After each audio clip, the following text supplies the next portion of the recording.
Hi everybody, welcome to this session on understanding your child's online learning.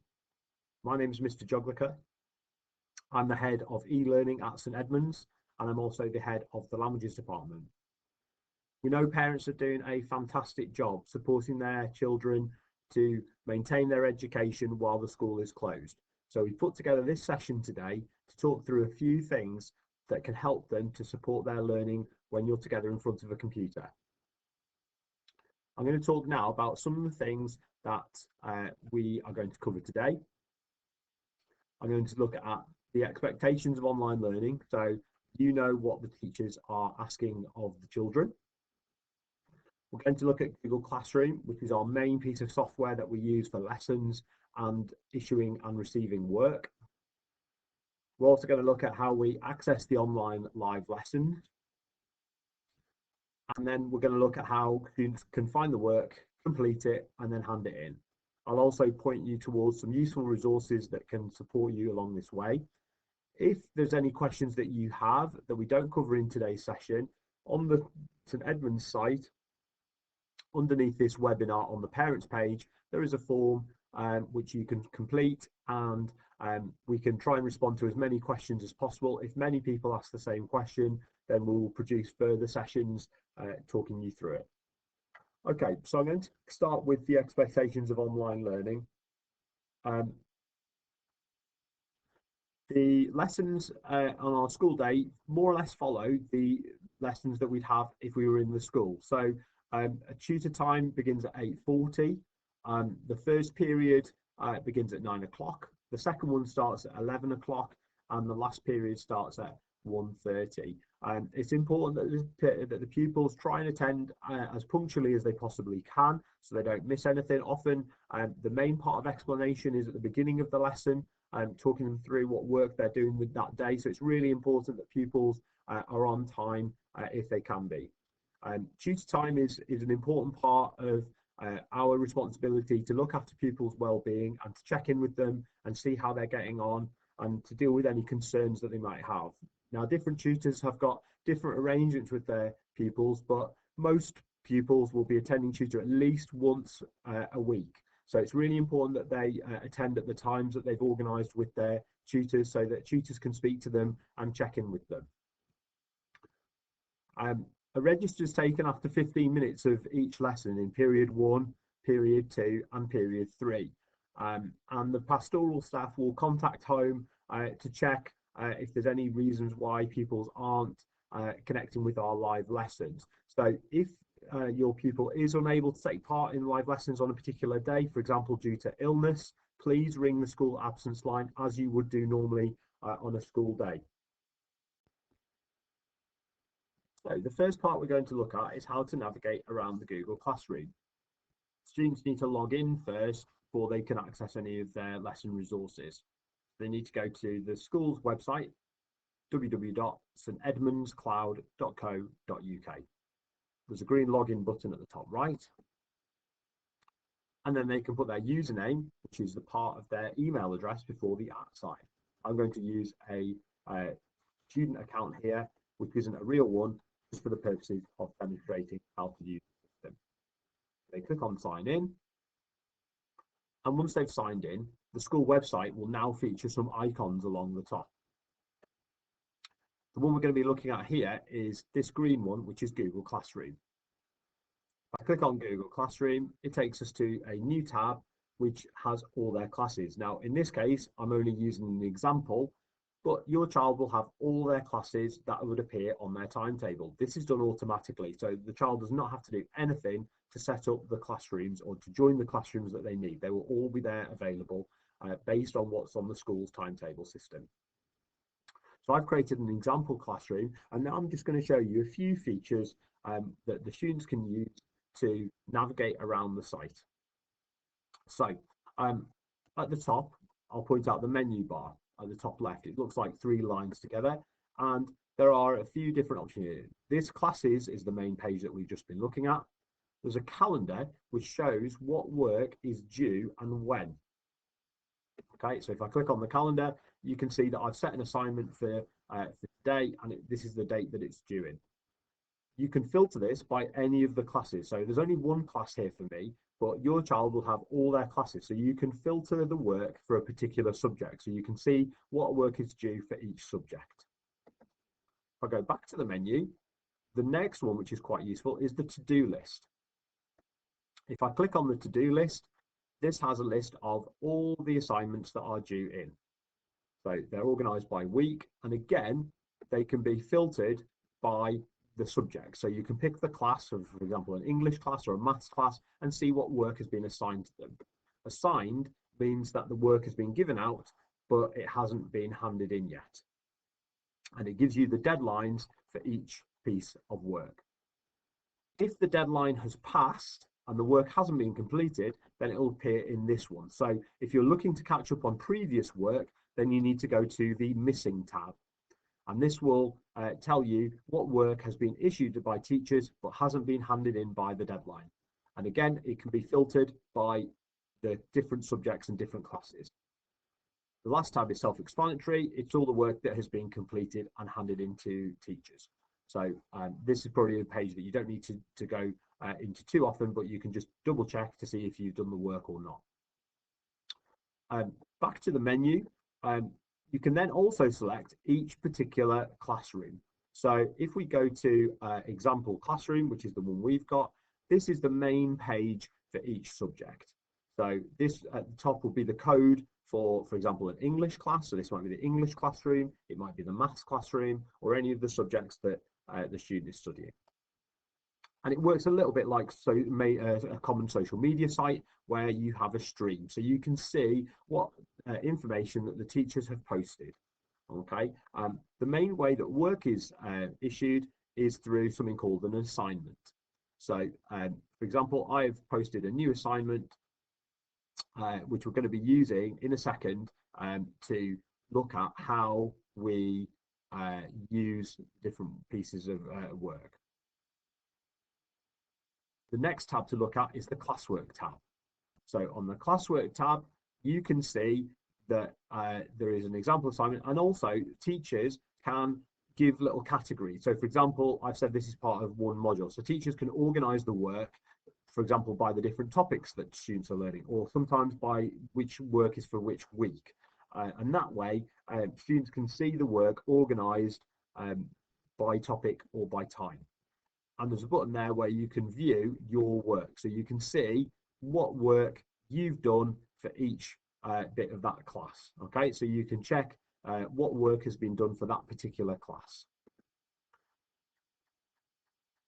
Okay, and they can also see in the People tab who their teachers are, and they can also send an email to their teacher if they need to by clicking on that button there. So if they're not sure who their teacher is or what the email address of the teacher is, they can also find this through the Google Classroom.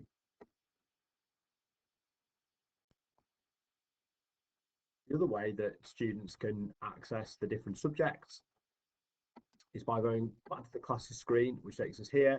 And again, there'll be little cards for each class that they're a member of, so each different subject, and they can access it just simply by clicking on the link there. Each card will also show very quickly if there's any work that's due in for that particular week in the next few days. I think it covers the next 7 days ahead, so you can see at a glance from this main screen what work is to be done for each subject. I'm now going to show you how to access the live lessons which teachers are running according to the timetable. There's two main routes to finding the link, which uses an application called Google Meet. So the first way of doing it is going to the classroom of that subject, and at the top, if the teacher has set up the link, it will be here. So the Meet link will be there every single time that lesson appears in the timetable.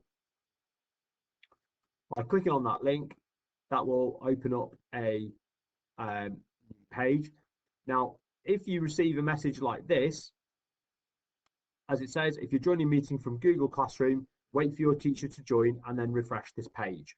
So if you click on the link before the lesson has started, you won't be able to join the classroom until the teacher is there. So you might have to wait here until, for example, in the morning in period 1, it's 9 o'clock, and click on reload, and then it will start when the teacher has started that lesson. The other way that you can access the classroom or accessing the link, some teachers might send a link by a calendar invite. And you can find that by using the what they call the waffle symbol, which opens up the other apps. So you can go to Gmail, so that's the inbox. That's a good place to always check if the teacher has emailed you with an invite.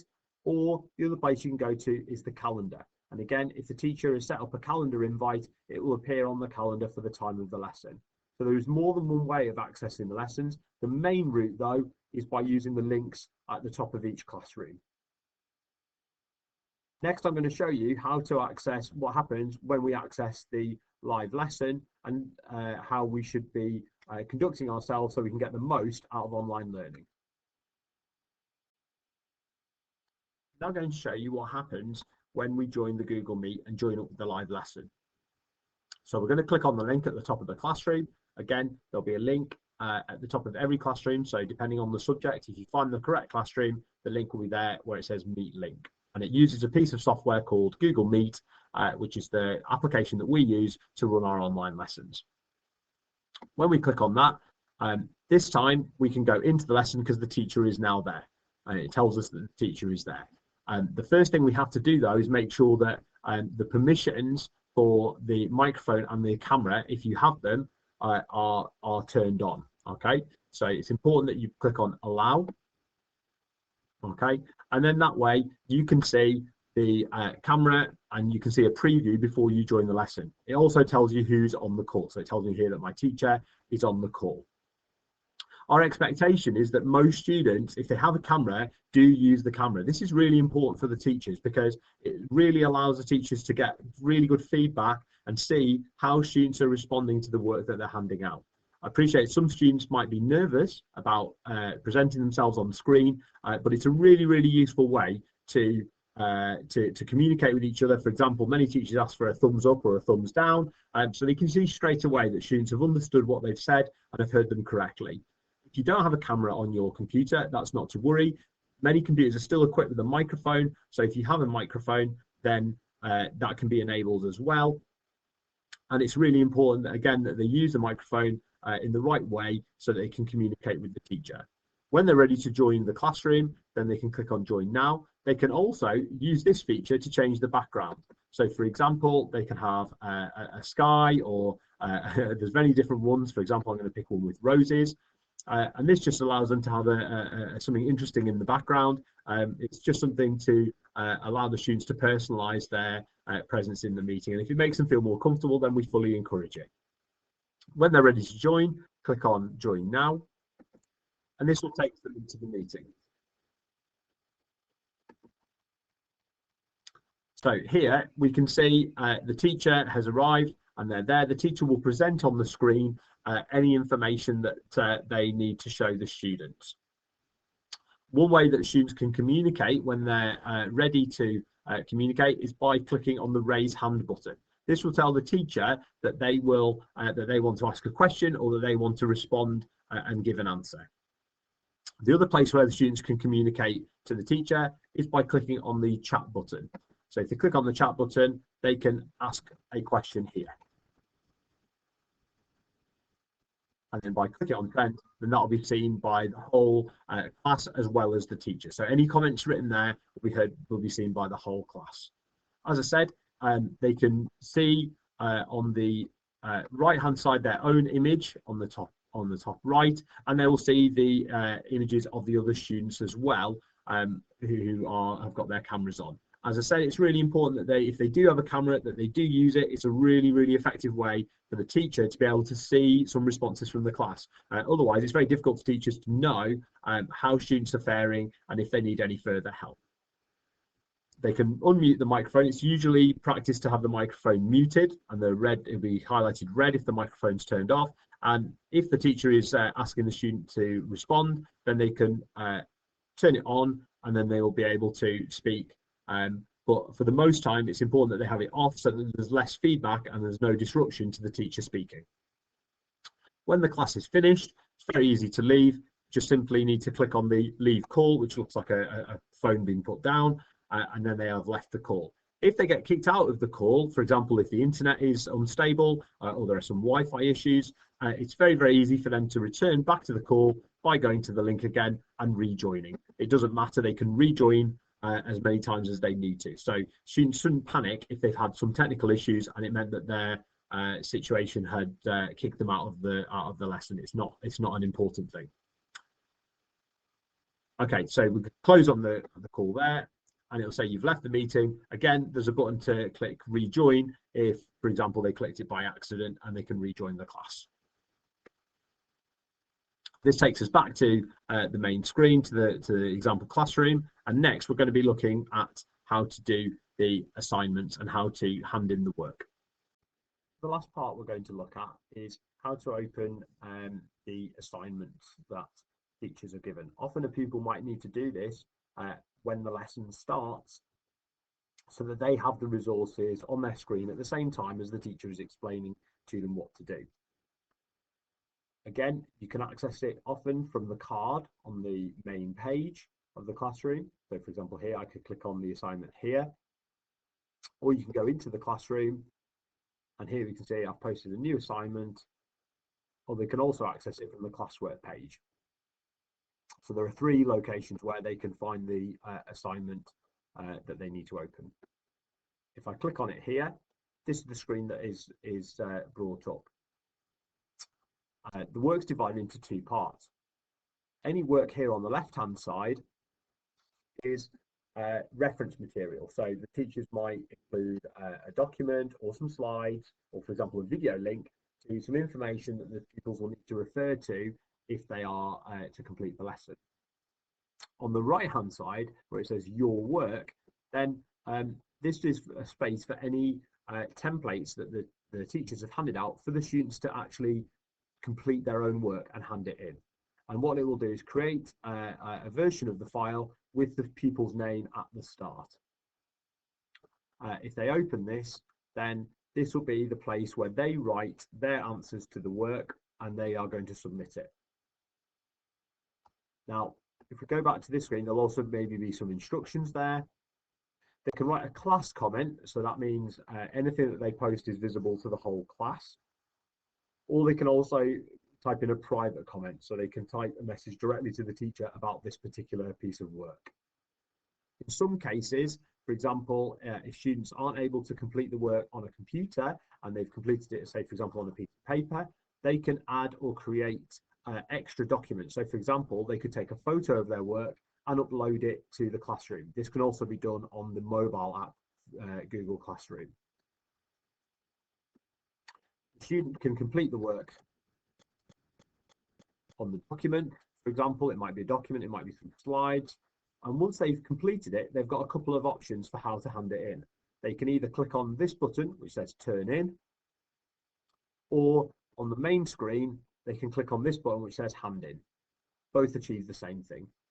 So when they're finished, it will say, would you like to hand in your work? And then they can click on hand in, and this will be the document that goes to the teacher for them to review and give feedback on. So if I click on hand in, and the work has been done. Once the work has been handed in, then the student can't edit it any further. If they want to edit it further, for example, if they've made a mistake and they want to go back and correct it, they have to click on unsubmit, which brings the document back to their control, and they can then make any changes and hand it back in again. So this is the main way that students can access the work, see what information they need to consult, and a place for them to complete their own work as well, and then hand it in to the teacher for marking and feedback. That's the main part of this session on how to access the resources on the school systems, navigate around the Google Classroom, access a live lesson, and also find work and how to hand it in. Just to finish the session, I'm just going to show you some other resources which you might find useful. On the St Edmunds site, there are 2 pages that I would show to you which are important. One is in the students navigation. There is a website that we have created called Help Me Study. And this website has got lots and lots of resources for students on how to use the different applications. So there's some other videos there as well, which are well worth watching. And also there are some pages which have been set up for different subjects, and these are being expanded all the time. So there is lots and lots of resources to help students when they're learning at home. If I go back to the school website as well, there is also a parents page, which is accessible from the link there at the top, which is stedmundscloud.co.uk/parents. There will be a form available underneath this presentation, which allows you to submit any questions that you might have or any feedback. If you enjoyed this session and you found it useful, please let us know so that we can adapt our resources in future to help you in the best way possible. I wish you all the best in your efforts supporting your child in their online learning, and we hope to see you soon.